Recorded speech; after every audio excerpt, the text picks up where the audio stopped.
she's allegedly wearing no makeup. Meanwhile, she's got like the perfect blowout, you know, and like she's completely camera ready, except she didn't put eye makeup on. And she also is pretending that she's crying. And we did a zero in, like we zoomed in just to see. There isn't a tear in sight, Dan. Look at this. I invite the viewers to take a close-up look at this. Where's the tear? There's nothing there.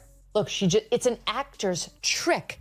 She just keeps wiping and wiping and wiping, so we think she has a heart. Megyn Kelly has just ignited a new firestorm in the relentless Meghan Markle narrative, delivering a scathing accusation. The Duchess, she claims, staged an Oscar-worthy, yet completely tearless, crying performance during a recent podcast appearance. This bold assertion immediately grabs attention. So contrast all of that with the way she talks about H and their relationship. Here is it. Is it 46 or 47, Lauren? You choose. If you haven't noticed, my husband's very, very handsome. But his heart is even more beautiful. Weird. I love that your eyes are sparkling right now. Oh. Oh my God. Dan, I threw up in my mouth. Yes. Yes. Dan, when you do interviews on your show, do you do the Jamie Kern Lima reactions? Yes. Oh my God, there's something wrong with her.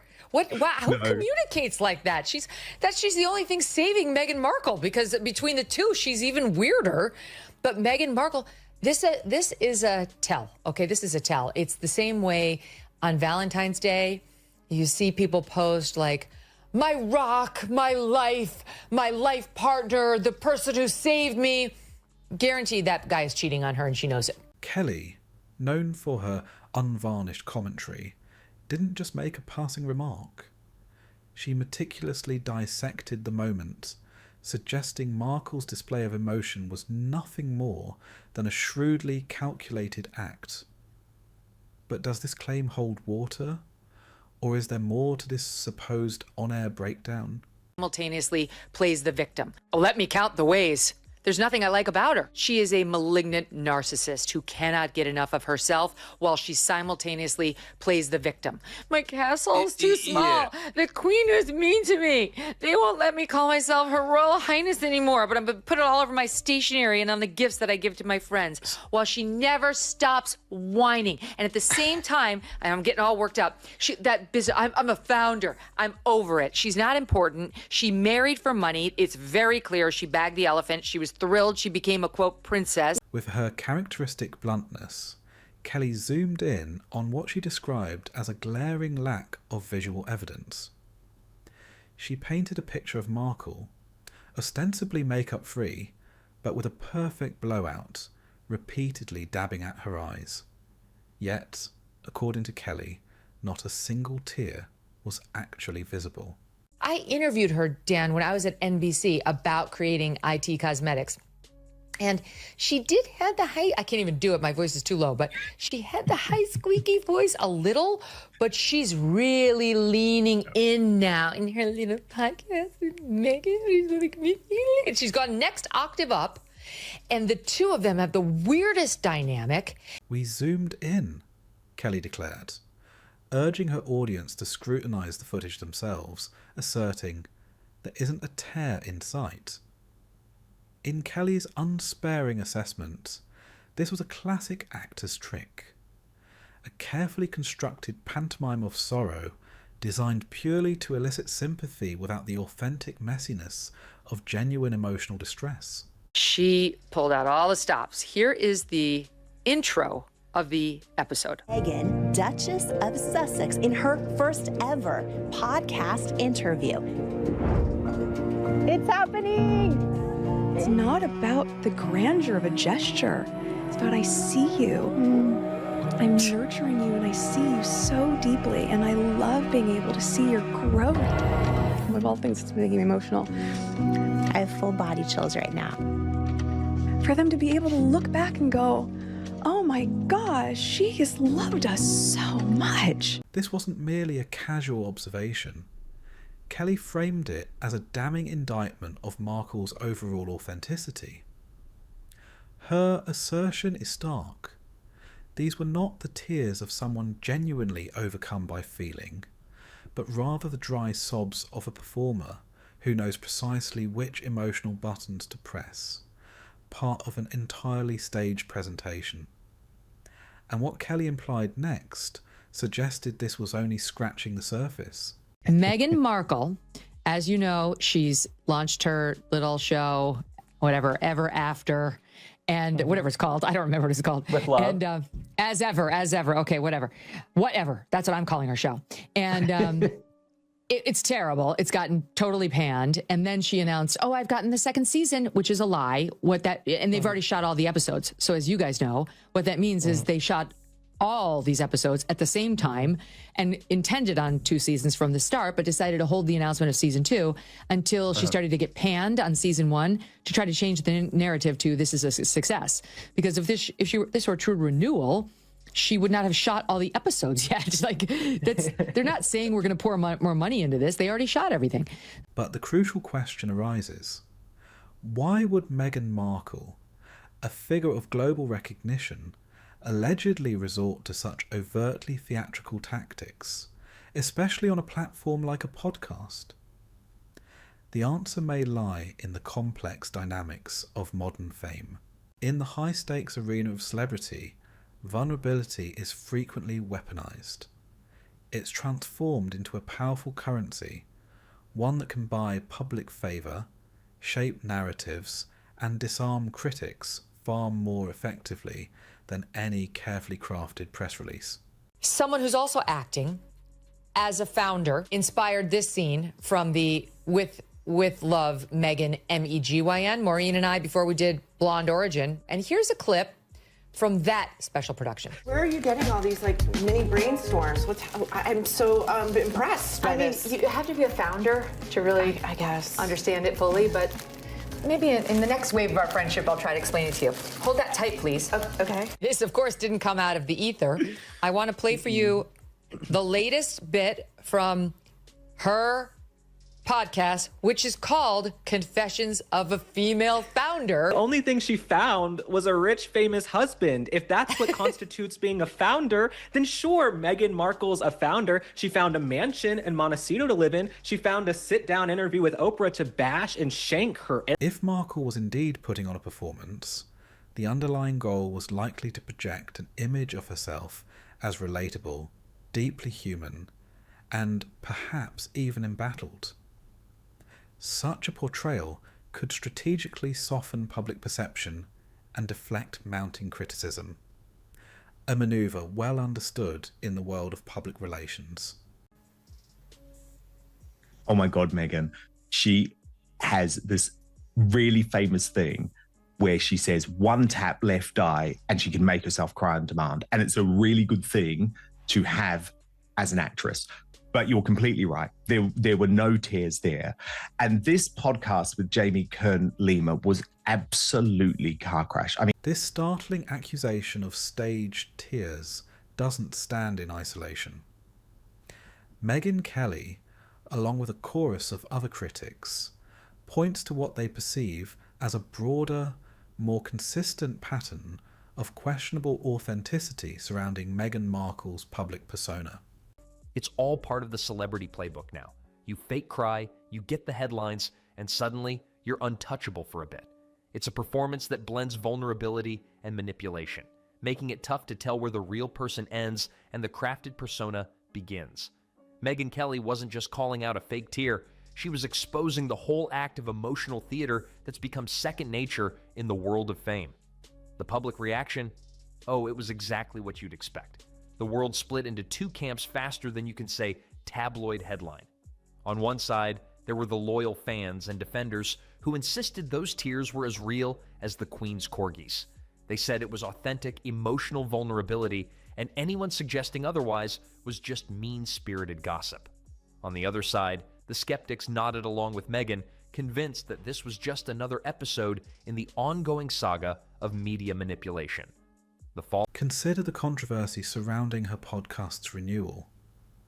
Allegations surfaced that the announcement of a second season wasn't a genuine reflection of success, but a pre-planned strategic deployment, held back to counteract negative reviews of the initial season, creating an illusion of triumph. Hard glare of modern media culture. When she married Harry, the press was wonderful for her. The British people loved Harry, and they were delighted to see him so happy and in love, and she was playing the role of demure, supportive partner to a T. I mean, very well. It wasn't until she started to make her positions clear and continuously play the victim from the palace that people started to get a feel of who she really was, and then the public opinion turned, and so did the press. Then there's the founder narrative that Markle has cultivated.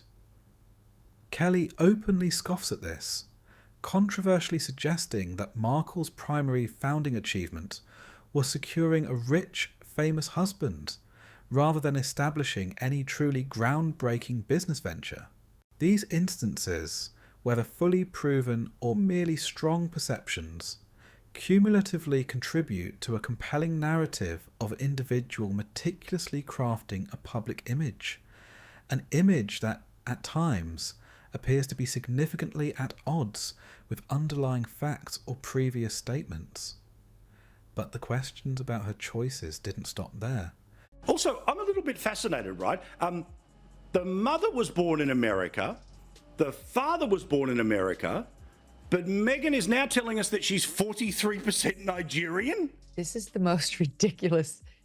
This is the same woman who said, I never even considered my blackness until the British tabloids started to make a thing out of it. Never even. Now she's like, I am Nigeria.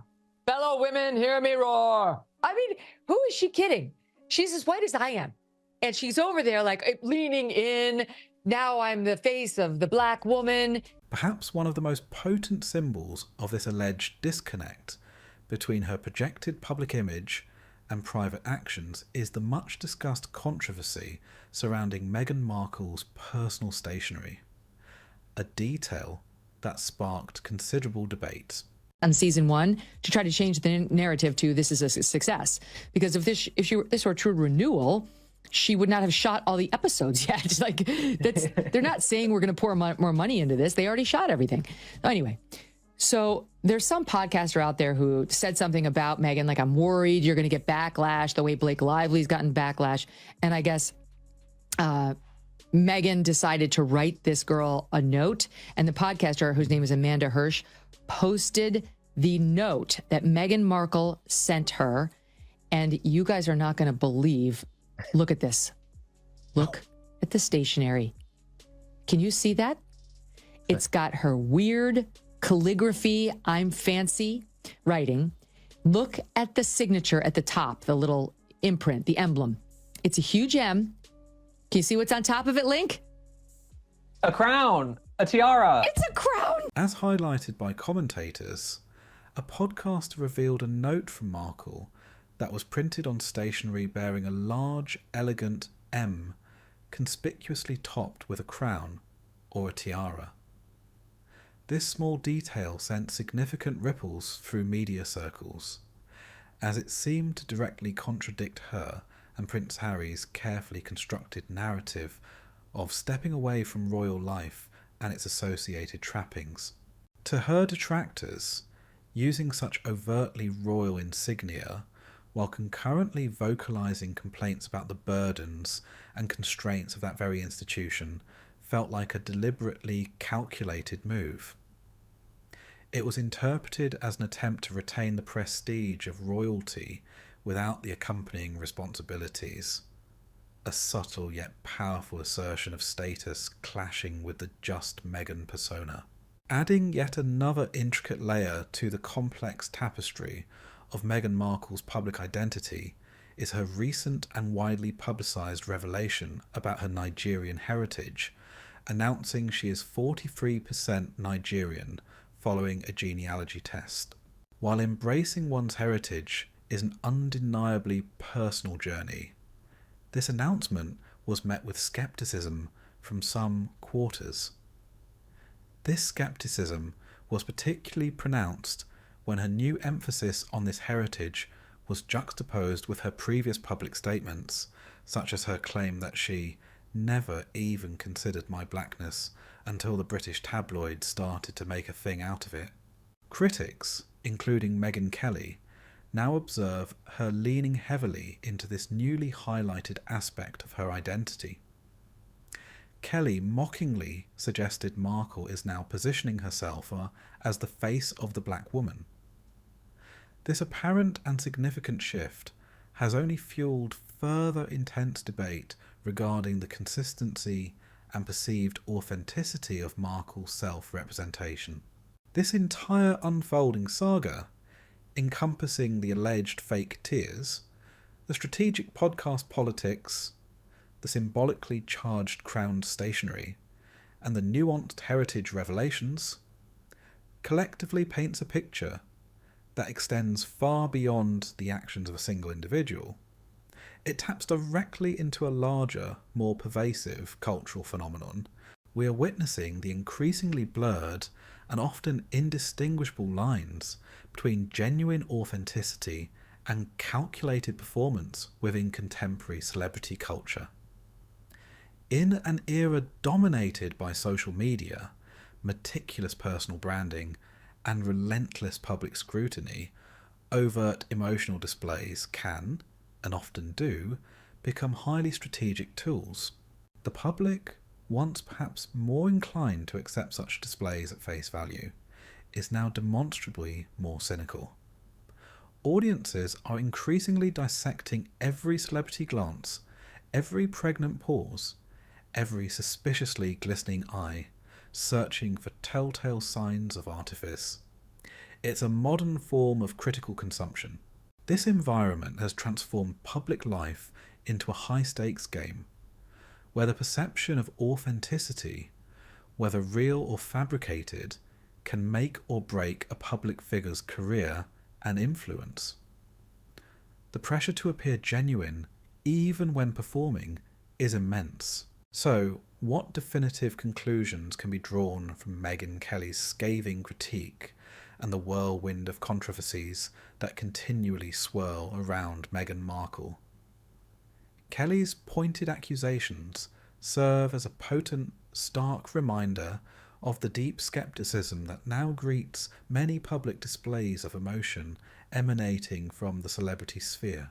Whether Markle's tears were a genuine overflow of emotion or a meticulously crafted illusion, the very fact that this question is being so fiercely and widely debated highlights a profound crisis of authenticity in the public domain. The Duchess appears locked in a relentless, ongoing battle for narrative control, where every word, gesture, and tear is scrutinised. In a world increasingly saturated by curated online realities and influencer-driven personas, the task of discerning raw truth from polished performance becomes an ever more challenging endeavour for the audience. And as the media circus surrounding Meghan Markle inevitably continues its spin, one can only speculate what new revelations, or indeed what carefully constructed emotional displays, await us, promising that this captivating drama is undoubtedly far from its final, tear-soaked act.